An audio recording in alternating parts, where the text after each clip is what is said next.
Kalau lu ngerasa dunia percintaan sekarang bikin capek banget, itu semua karena banyak pasangan memiliki 3 hal buruk yang akan kita bahas di sini. Pertama, no commitment. Komitmen seolah-olah menjadi suatu hal yang sangat-sangat menakutkan. Banyak orang yang trauma pada saat hubungan sebelumnya sehingga mereka kadang jadi takut terjebak di hubungan yang baru. Jadi, semua orang lebih pilih main aman dan menghindari komitmen yang serius. Oleh karena itu, kita jadi banyak banget ngeliat pasangan yang memiliki hubungan tanpa status di era zaman now. Itu semua karena mereka tidak mau komitmen atau terikat pada pasangan mereka. Jadi, mereka bisa pergi kapanpun yang mereka mau. Nah, hal ini terjadi karena mungkin mereka bisa jadi ketakutan akan sakit lagi.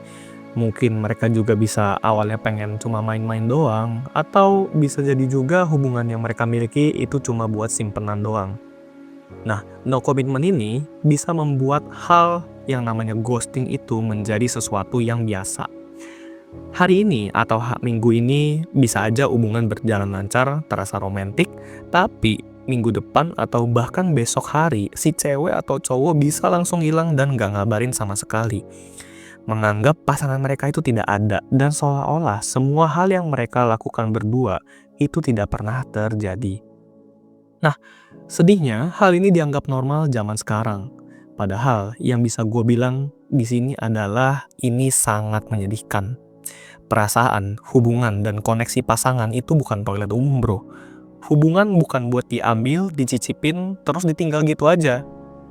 Nah, gue sih percaya banget ya, orang yang menormalisasi ghosting atau hal negatif di dalam hubungan seperti ini, kedepannya bisa jadi akan berbalik ke dia sendiri.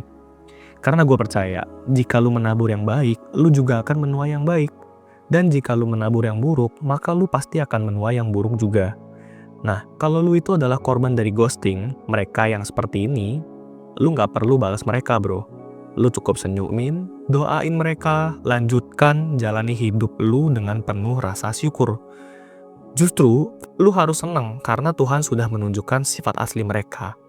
Untung baru jadi pasangan atau pacar. Gimana nanti kalau udah jadi pasangan suami istri? Pasti lu akan makin sakit, bro. Nah, pesan gue bagi kalian semua yang mendengarkan video ini adalah tanamkan sifat setia dari diri lu mulai dari saat ini. Karena kesetiaan itu nilainya seperti berlian.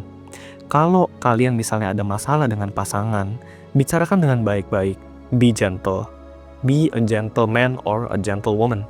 Jadilah orang yang dewasa, berkomunikasilah dengan jelas. Jaga perasaan orang lain sebaik mungkin supaya orang lain gak nyakitin lu juga nanti ke depannya.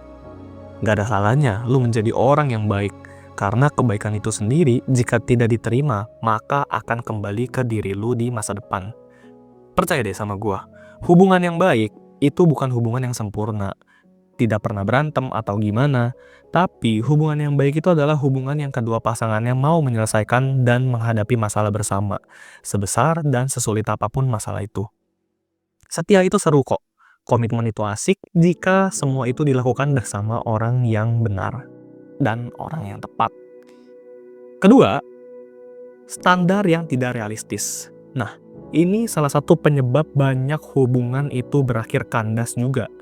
Sekarang, lu buka TikTok, isinya cowok surprise ceweknya pakai mobil baru, liburan ke Jepang, fine dining, sehingga menggiring hubungan menjadi FOMO. Nah, akibatnya banyak loh pasangan yang merasa pasangan orang lain itu lebih seru dibanding yang mereka miliki. Mungkin mereka melihat, oh pasangan lain tuh seru ya, lebih perhatian, lebih goals, padahal setiap hubungan itu tidak bisa disamakan. Dan pasti selalu ada hal yang interesting tentang hubungan kalian yang tidak bisa dijumpai di hubungan orang lain. Selain itu, sosial media juga kadang bikin ekspektasi nggak sesuai kenyataan. Banyak orang yang jadi nggak bersyukur dengan pasangan mereka saat ini, yang baik, yang konsisten, yang peduli dengan mereka, yang sedang berjuang maju, karena mereka terinfluence sama sosial media saat ini. Mereka jadi mikir kayak, kayaknya pacar gue kurang ganteng ya, kayaknya pacar gue kok miskin ya, pacar gue kok nggak romantis dan nggak effort ya. Padahal ketika lu susah, hanya dia yang ada buat lu. Jemput lu pulang kerja, support lu pas down, ada di dalam suka dan duka lu. Banyak orang nyari pacar instagramable, Tapi mereka itu lupa untuk nyari teman hidup yang setia, sehingga kadang akhirnya hubungan itu hanya menjadi ajang flexing dan bukan tentang rasa. Cinta itu bukan soal mencari orang yang sempurna, tapi bagaimana cara menjadi sempurna bersama-sama. Ketiga, trust issues dan trauma di masa lalu. Nah, sayangnya banyak banget pasangan yang masih memiliki virus ini. Virus yang sulit disembuhin, cepat menular, dan nggak pengen diselesaikan. Banyak orang yang masih membawa luka dari hubungannya di masa lalu ke hubungan yang baru. Alhasil, itu hanya menjadikan hubungan yang baru menjadi rusak. Sehingga kita bisa mengenal yang namanya avoidant dan anxious attachment style. Yang satu jadi avoidant, gue butuh lu tapi jangan terlalu deket ya. Yang satu jadi anxious, gue takut banget ditinggal, please jangan ghosting gue.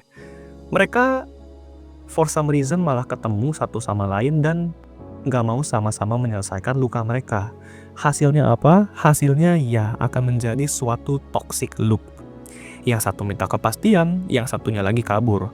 Yang satunya nempel, yang satunya ngejauh, udah kayak magnet.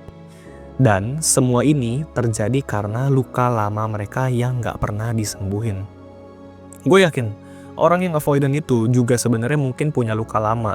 Mereka takut untuk mencintai karena pernah ditinggal dulunya. Jadi lebih baik mereka pergi duluan sebelum mereka yang ditinggalin. Lalu orang anxious juga seperti itu karena mereka punya luka lama. Mereka sering ditinggal duluan, sehingga jika ada tanda-tanda mereka akan di-ghosting, maka mereka akan tantrum dengan harapan tidak ditinggalin oleh pasangannya.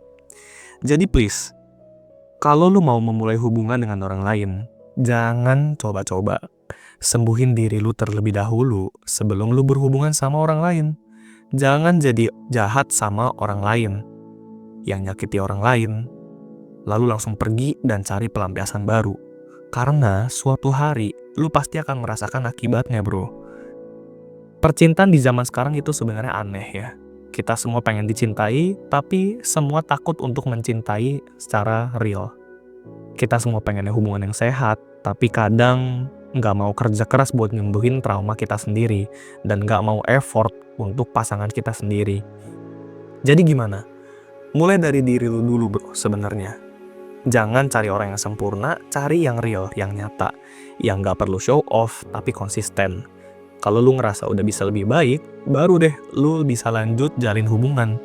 Mau hubungan dengan orang baru, mau memulai lembar baru dengan orang yang lama, semuanya itu bebas. Asalkan lu sudah benar-benar siap untuk komitmen dan juga lu sudah berhasil untuk menyembuhkan diri lu. Sekali lagi, jangan takut sama komitmen bro. Justru dari situlah hidup lu punya arah. Dan yang terakhir, stop ngebandingin hubungan lu dengan hubungan orang lain. Karena hubungan yang bahagia itu bukan hubungan yang viral, tapi yang saling ngerti dan saling nyembuhin. Stay positive.